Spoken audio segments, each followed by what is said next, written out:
थोड़ा कुछ चर्चा कर रहे हैं, ब्रह्म ज्ञान की सुन रहे हैं, सुना रहे हैं। इसके मूल में सतगुरु ही है। और उनके जो शिष्य थे वो भी अद्भुत थे। जगदीश जी महाराज को हमने देखा, क्या रूहानी बातें करते थे, क्या मस्ती थी उनकी। शरीर में लोगों को लगता था जब वो चलते थे तो 2 आदमी पकड़ते थे, और जब बैठते थे और 5-5 घंटा बैठ जाते थे। हमारे यहाँ कहते हैं बैठे पूरा, क्या कहते हैं, बैठे पूरा और घूमे सूरा। जैसे पांडे जी कह रहे थे 3 बजे से लेकर के 8:30 बजे तक तो कोई अभ्यासी ही बैठ सकता है, और इस अभ्यास का जो श्रेय है वो पूर्ण रूपेण टांट वाले बाबा जी को है। बजा दो, कोई खतरा नहीं होता है इसको, सारे मच्छर भाग जाएंगे।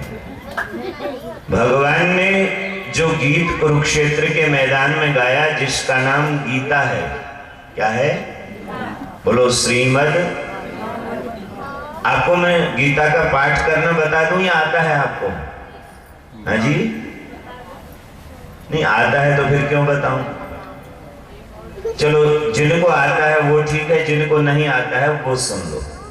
बोलो ओम श्री परमात्मने नमः। ऐसे फिर धृतराष्ट्र उवाचो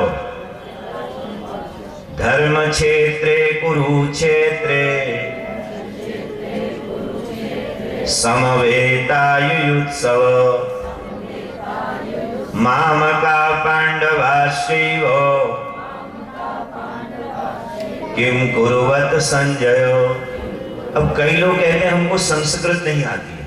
आपको हम संस्कृत का एक फार्मूला बता दे देते हैं, कल से प्रयोग करना। शाम को आज श्लोक सुनाने लग जाओगे, कल शाम को नहीं तो परसों सुनाओगे। आप कहोगे क्या करें? एक आसन बिछाओ, बैठ जाओ, पूर्वाभिमुख हो जाओ। पूर्वाभिमुख नहीं हो सकते हो तो उत्तराभिमुख हो जाओ। सामने श्रीमद् भगवत गीता को रख लो और उसको खोल लो और उसको देखते जाओ, बस आपको संस्कृत आ जाएगी।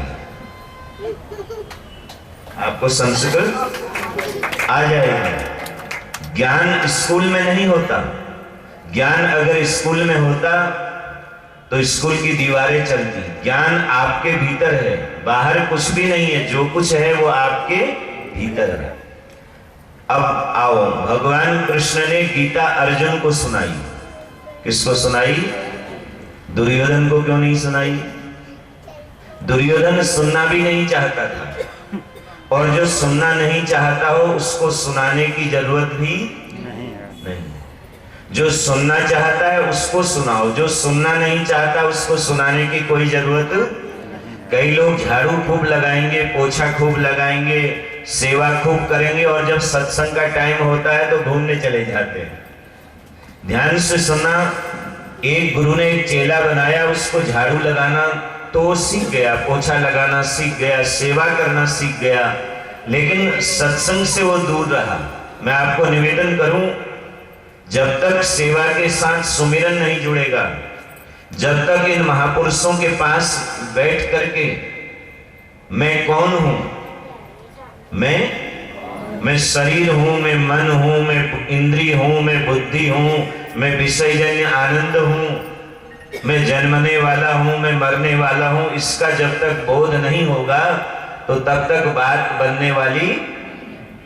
बोझ और बोझ में अंतर है। कल निर्मल चैतन जी ने बहुत अच्छे सूत्र आपको दिए, ध्यान से सुनना। हम तो आपको, कई लोग ऐसे ही यहाँ बैठ के भी नहीं सुनाई देता, हम जब गाड़ी पुल पर रखते हैं तो वहीं से हमको पता लग जाता है कि क्या सूत्र बोला। कान बिल्कुल पक्के रखो, ध्यान से सुनना। गधे की पीठ में चीनी की बोरी है। क्या है? गधे की पीठ में चीनी की बोरी है, और पता है उसको कैसा महसूस होता है? वो सोचता है कितनी जल्दी इसको नीचे फेंकूं मैं। गधे की पीठ में चीनी की बोरी है, चीनी की बोरी को गिराता है तो खुश रहता है। उसको चीनी की बोरी बोझ लगती है, और जिसको बोध होता है वो खोल करके उसमें से सारी चीनी खा जाता है। बोझ में और बोध में अंतर है। 2-3 बातें पहले सुन लो, समझ लो और हो सके तो पकड़ लो। बोलो, ये गीता जी के सूत्र हैं, ये ध्यान से सुनना। कभी तुम हम लोगों को बुला के देखोगे तो मुश्किल पड़ जाएगा। पांडे जी के पास एक चाबी है, ये लगाते हैं तो सीधा हम लोग भी वो हरिपुर नगर पालिका के बाहर से भी यहाँ आ जाते हैं।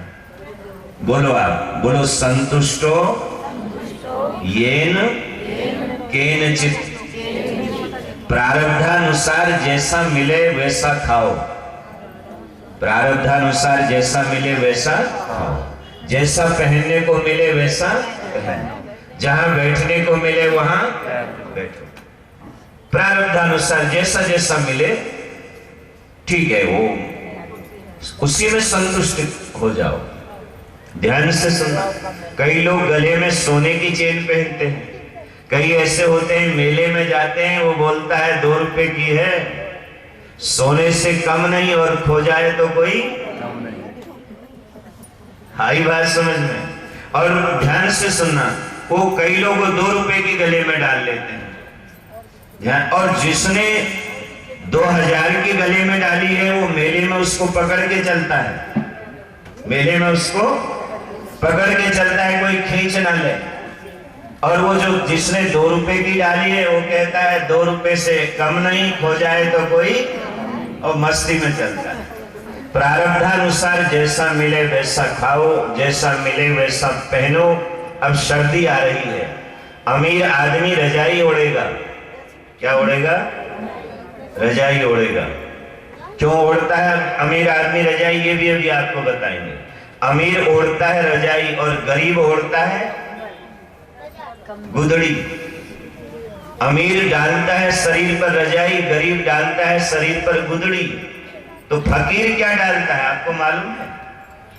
अमीर ओढ़ता है रजाई और गरीब ओढ़ता है, ध्यान से सुनना, गुदड़ी। तो अमीर क्या ओढ़ता है? अमीर के पास जो चादर है वो सामर्थ्य की चादर है। किसकी चादर है? सामर्थ्य की चादर है। और ध्यान से सुनना, जिसके पास सामर्थ्य की चादर है उसके पास इतना सुख है, इतना आनंद है, जो आनंद देवराज इंद्र के पास भी नहीं। इतनी पावर है सामर्थ्य की चादर में। अब 2-3 बातें और सुनो, फिर आगे की चर्चा करेंगे। 2-3 बातें ये हैं जो मन के बस में है। जो मैंने आपको प्रथम दिन जब प्रारंभ किया था मैंने एक बात कही थी, फिर आप बोल लीजिए। शास्त्र का चिंतन बार बार करो, कोई खतरा नहीं। बोलो, इंद्रियाणि प्रमाथिनी हरंती प्रसभम मन।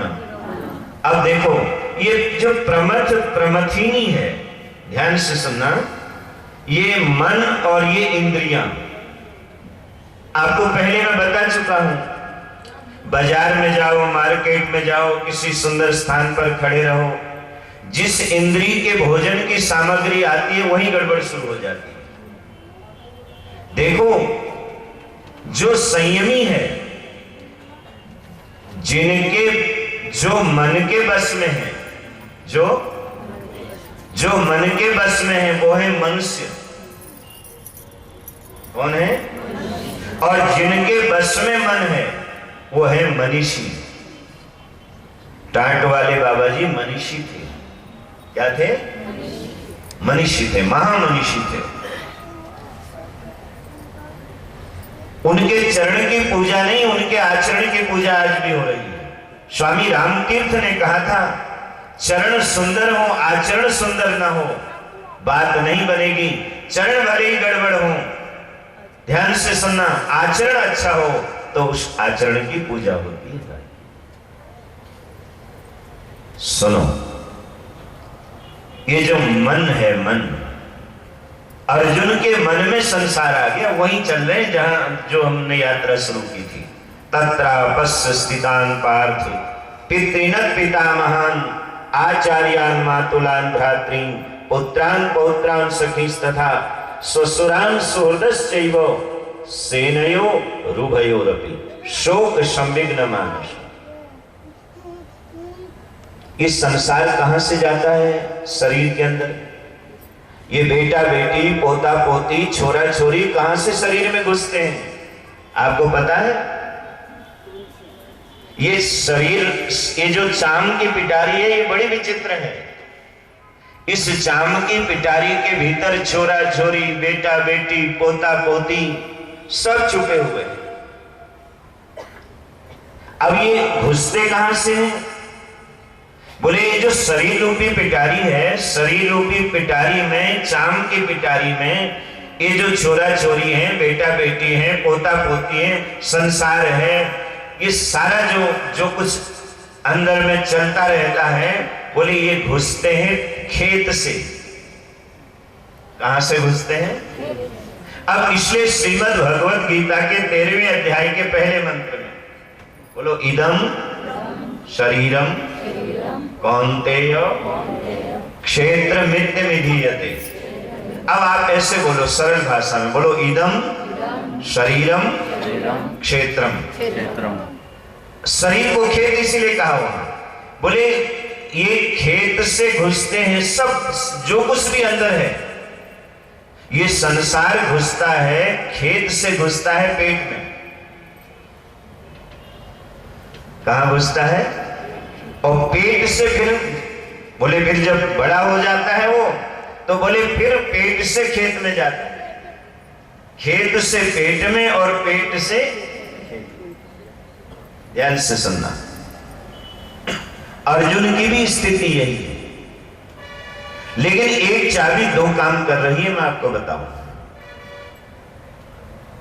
मन इतना खराब भी नहीं है और मन इतना अच्छा भी नहीं। मन के लिए तो ये कहा है, ये साधक भी है और ये बाधक भी है। अभी ये साधक बना हुआ है और थोड़ी देर में क्या पता बाधक बन जाए। एक ही चाबी दो काम कर रही है। जिस चाबी से ताला लग रहा है, उसी चाबी से ताला खुल भी रहा है। बैठो, बोलो सद्गुरुदेव भगवान की। फकीरों की दुनिया अजब है निराली। बोलो फकीरों की दुनिया अजब है निराली। रहती सदा इनके चेहरे पे लाली। रहती सदा इनके चेहरे पे लाली।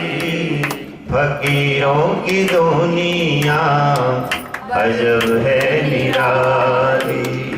फकीरों की दुनिया अजब है निराली। करे कोई सजदा, थोड़ी देर जो है, सदा राजी रहना रजा में प्रभु की। सदा राजी रहना रजा में प्रभु की। कभी मस्त फांका कभी खीर खाली। कभी मस्त फांका कभी खीर खाली। कभी मस्त फांका कभी खीर खाली। कभी मस्त फांका कभी खीर खाली। बिराजो बिराजो, बैठ जाओ, एक इतना टाइम ना लगा। करे कोई सजदा, जो पांडे जी कह रहे, करे कोई सजदाया दे कोई गाली। करे कोई सजदाया दे कोई गाली। फकीरों की दुनिया अजब है निराली। फकीरों की दुनिया अजब है निराली। बोलो सच्चिदानंद भगवान की। सुनो, जगह की कमी हो पांडे जी, 2-3 आदमी यहाँ भी एडजस्ट हो सकते हैं, कोई ऐसा नहीं है, बहुत जगह है। कोई अंतर थोड़ा ही है, जो आप हो वो हम है, जो हम है वो क्या हो। इसमें ऊपर नीचे वाला तो ये सब धंधा यहाँ का है, कहीं कोई कुछ है ही नहीं। बोलो सच्चिदानंद भगवान की। एक चाबी दो काम कर रही है। जिस चाबी से ताला लग रहा है उसी चाबी से ताला खुल रहा है। कीचड़ का कारण क्या है? पानी। कीचड़ का कारण क्या है? अच्छा, कीचड़ में पैर खराब हो जाए फिर धोने के लिए क्या चाहिए? पानी। कीचड़ का कारण भी पानी, और सफाई करनी हो तो फिर भी क्या चाहिए? पानी। तीन चीजों से बचो। एक तो लीचड़ से बचो। लीचड़ तो समझ गए होगे, कई बार कोशिश करते हो ये ना आए तो अच्छा है, और वही सबसे पहले आता है, उसी को लीचड़ कहते हैं। जो भगाने से भी ना भागे उसको लीचड़ कहते हैं। लीचड़ से बचो। और लीचड़ इतना खतरनाक नहीं होता, बोले लीचड़ से भी ज्यादा खतरनाक तो कीचड़ होता है। हाथी फंस जाए तो हाथी भी नहीं निकल पाता। हाथी कीचड़ में फंस जाए हाथी नहीं निकल पाता। सदही कटक सूरा नहीं, कटक माही कोई सूर, और दरिया पड़े पतंग जो जब बाजे रण तो कोई कोई। कीचड़ से बचो, लीचड़ से बचो, और तीसरा है चीचड़। क्या है? ये गौ माता के थन के पास में रहता है, इसके पास में दूध है, दूध नहीं पीता, खून पीता है। लीचड़ से बचो, कीचड़ से बचो, और चीचड़ से बचो, और तीन लोगों से बचो। जिसके हाथ में डंडा हो उससे बचो, और जिसके हाथ में डंडा हो, राम कुमार जी आए हैं ना? आए होंगे। जिसके हाथ में डंडा हो उससे बचो, जिसके हाथ में झंडा हो उससे बचो। कभी हरिद्वार वृंदावन जाओ तो पंडे से बचो, पूरा ही संकल्प करा दे। ध्यान से सुनना। कीचड़ का कारण पानी है, और पैर अगर कीचड़ में खराब हो जाए तो फिर भी हमको पानी की ही जरूरत पड़ेगी। कुछ भी नहीं है, बस ऐसा है ऐसा है, डायरेक्शन चेंज करना है और कुछ नहीं करना है। आप अभी कितना आनंद का अनुभव कर रहे हो, घर में हंसते हो मुंह खोल करके, और बाबा के पास आते हो तो दिल खोल के हंसते हो। वहां मजबूरी है, हंसना पड़ता है। ध्यान से सुनना, वहां मजबूरी है, हंसना पड़ता है। क्या करेंगे, वहां हंसने का मन ही नहीं करता है। लेकिन यहाँ दिल को, यहाँ जो तुम्हारी हंसी फूटती है वो तुम्हारी नाभि से फूटती है। कई बार लोग कहते हैं महाराज 3 दिन में हम जितना मुस्कुराते हैं टांट बाबा वाले के यहाँ जाकर के, उतना तो हम साल भर नहीं मुस्कुरा पाते। क्या समझे? जो आनंद, जो सुख, जो सामर्थ्य एक तत्ववेता फकीर के पास में है, वो आनंद तो देवराज इंद्र के पास में नहीं है। तुम क्या सोचते हो ये सीएम, ये पीएम, ये जो भी है, हम तो रात दिन जाते रहते हैं, मिलते रहते हैं, इतने तनाव भरे रहते हैं, कई बार हम लोगों से मोहर लगवाते हैं। नहीं समझ रहे हो? अभी एक मुख्यमंत्री जी हमको केदारनाथ भेजे हेलीकॉप्टर में। केदारनाथ गए, बद्रीनाथ। हमने कहा बाबा केदार तुम हमारे ऊपर बड़े मेहरबान हो, 20 साल बाद बुलाया। अब हम सोच रहे थे भाई पैदल कैसे जाएंगे, और तूने तो उड़न खटोला भेज दिया। मैंने कहा इतना ही तो कहना है ना कि सब अच्छा हो रहा है। क्या समझ रहे हो? इतना ही तो बोलना है। और इतने से अगर भगवान पकड़ना आ रहा है, प्रभु के पास पहुंच रहे हो, घर में इतना ही तो बोलना है कि मैं 1 घंटे के लिए जरा सब्जी मंडी जा रही हूँ, मार्केट जा रही हूँ, क्योंकि वैसे कोई भले ही आने ना दे। हुआ मीरा के साथ में, मैं निवेदन करूं, हुआ नरसी के साथ में, एक जब बोल रहे हो, एक बहाना और बना लो आज सब्जी मंडी के बहाने, और पहुंच जाओ सत्संग में, तो जन्म जन्मांतर की जो धूल चढ़ी है वो सारी उतर। समय तो हम दे रहे हैं ना कहीं दे रहे हैं हम समय, तो वहां जो हम समय दे रहे हैं उसमें हमको सामर्थ्य नहीं मिल पा रही है। और ध्यान से सुनना, यहां जो हम समय दे रहे हैं इसमें हमको सामर्थ्य मिल रही है। मैंने देखा कई बार शरीर में वार्धक्य होता है, लेकिन सुनते सुनते इतना ज्यादा ऊर्जा उसको मिलती है, इतना रूपांतरण होता है, कहता है साहब आज तो आनंद आ गया। जिसके हाथ नहीं हिलते थे वो तो ऐसा करने लग जाता है। ये सब यही घटता है। एक चाबी 2 काम कर रही है, ताले को लगा भी रही है, ताले को खोल भी रही है। मन साधक भी है और मन बाधक भी है। कीचड़ का कारण भी पानी है, पैर खराब हो जाए तो भी पानी चाहिए। सुबह सुबह का समय था, एक महात्मा कार में बैठे हुए लिंक रोड से हाईवे में जा रहे थे। कार कीचड़ में फंस गई। ब्रह्म मुहूर्त का समय, चारों तरफ देखा, कोई दिखाई नहीं दिया। एक झोपड़ी में एक लालटेन जल रही थी, लालटेन जल रही थी। महात्मा झोपड़ी में गए, एक नौजवान सोया हुआ था, 6.5 फीट लंबाई उसकी। महात्मा जी ने थपकी मारी, बेटा उठो। खड़ा हो गया। क्या बात है बाबा? अरे बोले बात क्या होनी है, ब्रह्म मुहूर्त का समय है, वर्षा ऋतु है, और वर्षा ऋतु में मिट्टी के ऊपर पानी आ गया, और जब मिट्टी के ऊपर पानी आया तो कीचड़ बन गया। क्या बन गया? और बोले उस कीचड़ में मेरी कार फंस गई। अब एक काम करो बेटा, जरा एक धक्का लगा दो जिससे कार गीले से, ध्यान से सुनना, जिससे कार गीले से सूखे में आ जाए, कीचड़ से सूखे में आ जाए, इतना काम कर दो। नौजवान बोला बाबा ऐसे थोड़े धक्का लगाते हैं, धक्का लगा देंगे, एक नहीं 2 लगा देंगे, जितने धक्के में गीले से सूखे में आएगी उतने लगा देंगे। लेकिन एक बात हमारी भी अब सुन लो, क्योंकि उसको मालूम था।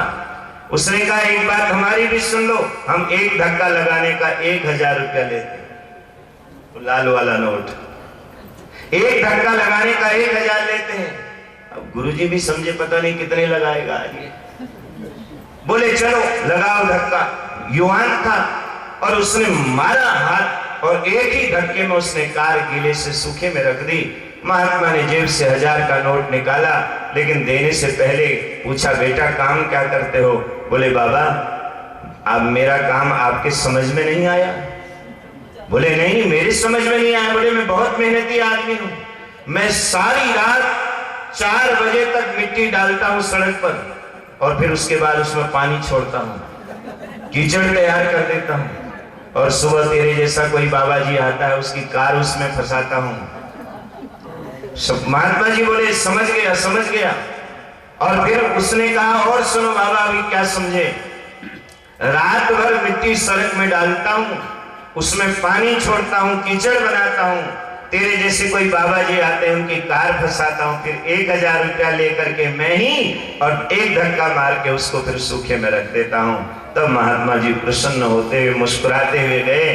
बोले समझ गया, फंसाने वाला भी वही है और निकालने वाला भी वही है। फंसाने वाला और निकालने वाला अलग अलग नहीं। ध्यान से